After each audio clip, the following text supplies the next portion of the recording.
Nesse vídeo comentando o primeiro episódio, eu já vou começar sendo chato porque no manhwa, nessa parte do prólogo, os desejos que são ditos são aqueles dos personagens que são mostrados. E no anime, alguns desses desejos e alguns desses personagens foram trocados. Então o significado foi perdido. Enfim, no manhwa, dinheiro e riqueza são os desejos da Sunwo Nare, que não aparece muito depois do final da primeira temporada, então eu entendo que eles possam ter tirado ela para mostrar alguém como a Androssi ou o Shiplessou nesse prólogo. Honra e orgulho são os desejos do Hats. Autoridade e poder são os desejos do Kun. E os únicos que se mantiveram sem mudanças foram a vingança, que é o desejo da Anak, e algo que transcende todas as coisas, que é o desejo do Haki. Antes de mais nada, eu farei uma breve explicação sobre a torre porque isso tende a gerar dúvidas. A torre é dividida verticalmente em andares e horizontalmente em três partes: a torre interna, a área intermediária e a torre externa. A torre interna é por onde a escalada da torre acontece. A área intermediária conecta a torre interna com a torre externa, e a torre externa é onde todos os habitantes da torre vivem.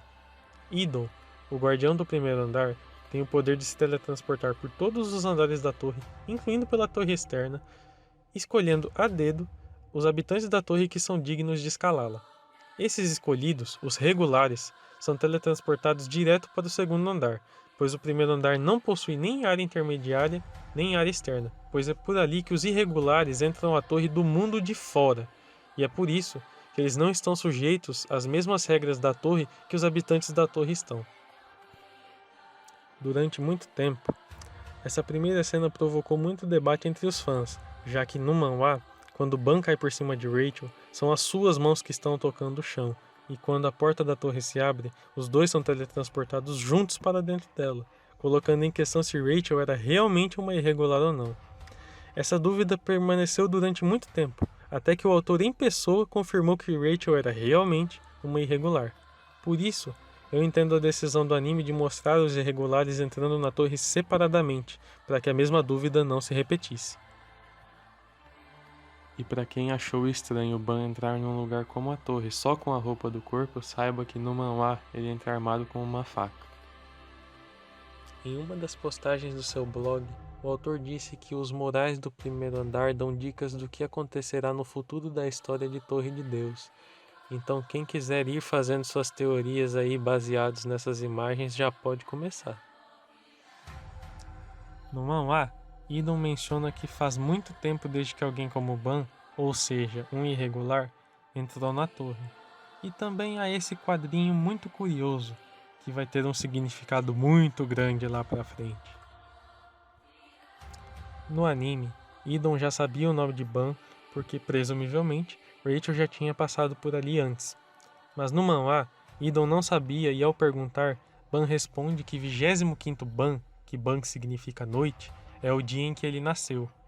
Então, desde já, eu quero que vocês vão pensando aí, quem vocês conhecem que nasceu na 25ª noite? Agora, no manhwa, há uma cena que não foi adaptada para o anime que mostra Yuri e Evan descendo a área intermediária, ansiosos por ver o irregular que acabou de entrar no primeiro andar da torre. Eles mencionam os nomes de alguns irregulares que entraram na torre no passado, e Yuri comenta que Idon não gosta quando os irregulares chegam, e por isso sempre tenta assustá-los. Só uma curiosidade, mas os nomes completos desses personagens são Evan Edrock e Hayuri Zahard, e ela é a personagem mais poderosa que vocês verão em ação nesta temporada. Agora há uma diferença um tanto quanto suspeita. No anime, quando Evan chega, ele simplesmente entrega o Pocket a Ban, mas no manhwa, Yuri, quando chega no primeiro andar, percebe que Idon não entregou o Pocket a Ban ainda, implicando que esse é o seu dever como guardião do primeiro andar. Idon se defende, dizendo que ele esqueceu, mas Yuri retruca, dizendo que ele é o guardião mais antigo de toda a torre, e que não tem como ele simplesmente ter esquecido. Mas Idon se defende novamente, dizendo que até ele comete enganos de vez em quando. Suspeito. É só então que Evan pega um dos pockets sobrando em sua mochila e entrega a Ban. Esse pocket que Ban recebe é de rank A, o rank mais alto de todos os pockets da torre. No anime, Evan mostra que os Pockets têm um modo visível e invisível e traduzem qualquer língua para a língua da torre. Essa língua é o Maxefian, que leva o nome do criador dos Pockets, Maxef. Evan diz que os Pockets são a linha da vida na torre, mas não explica muito bem o que isso quer dizer. Na verdade, os Pockets têm várias funções, dentre as quais relógio, contador, comunicador, fonte de luz, entre muitas outras. Mas sobre os Pockets eu falarei mais no vídeo que farei sobre os itens da torre. O fato de que Idon conseguia entender o Ban mesmo antes dele receber o Pocket é um grande spoiler, segundo o autor. A Marso Preta é uma agulha, praticamente o tipo de arma mais comum dentro da torre, feita para perfurar, mas também para cortar.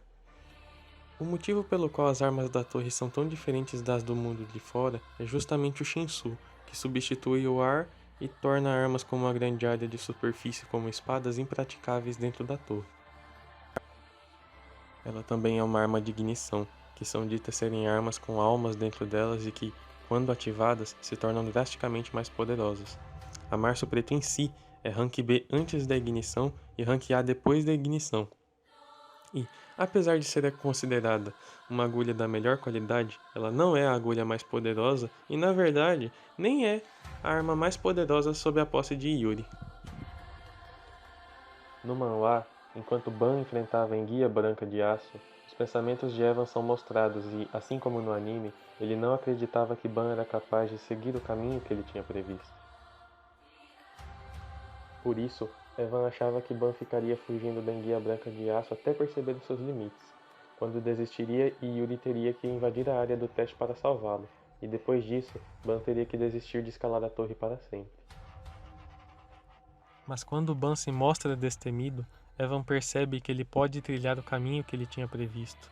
Só então ele tem a ideia de fazer Ban pedir a Marso Preto que empreste seus poderes a ele para que ele possa passar no teste. Eu digo Março Preto porque em inglês é Black March, e há outra arma na série dos 13 meses que se chama Dark September, Setembro Negro. Então para mim o correto seria Março Preto. Mas não se preocupem, que eu também farei um vídeo sobre a série dos 13 meses no futuro. No manhwa, a conversa entre Ban e a Marso Preto é um pouco diferente. Quando perguntado se Rachel é a mulher mais bela de toda a torre, Ban responde que Rachel não é a menina mais linda do mundo, que ela tem jeito de menino, prega peças e que às vezes até mente para ele, mas que mesmo assim ela é a coisa mais preciosa que ele tem. Depois que Yuri e Evan partem para o segundo andar e Idon fica sozinho, no manhwa, o que ele fala é bem diferente do que ele fala no anime. E eu nem vou comentar muito sobre isso porque o spoiler é tão grande que quem quiser saber vai ter que ler. No manhwa, há mais uma cena que não foi adaptada para o anime. Depois que Ban sobe para o segundo andar, Yuri e Evan retornam pela área intermediária e ela percebe que ele está um pouco pensativo. Ele diz que não se lembra mais de como ele era quando começou a escalar a torre, e que desde então ele mudou muito. Ele se pergunta se os desejos de Ban vão se manter os mesmos, ou se ele mudará assim como eles mudaram. Já Yuri responde que desde que ela conheceu Evan, ele nunca mudou nem um pouco. No anime, a cena em que a Marso Preto conversa com o Ban enquanto ele sobe para o segundo andar não existe no manhwa. O resto do episódio do anime é praticamente idêntico ao manhwa, então eu gostaria de encerrar esse vídeo fazendo um comentário às reações da maioria das pessoas que assistiram esse primeiro episódio, sentindo que Ban só conseguiu passar para o segundo andar simplesmente pela sorte de ser bonitinho. É verdade que a sorte é a coisa mais importante quando se está escalando a torre, mas também é verdade que nenhum teste é impossível de passar se seu desejo tiver valor. Nas circunstâncias em que Ban se encontrava, o teste tinha a exata dificuldade para testar o valor daquilo que ele desejava. Idon é o guardião mais antigo da torre e ele sabe de muitas coisas, e é muito provável que ele sabia que Yuri estava descendo ao andar do teste para ver o irregular que tinha entrado no primeiro andar.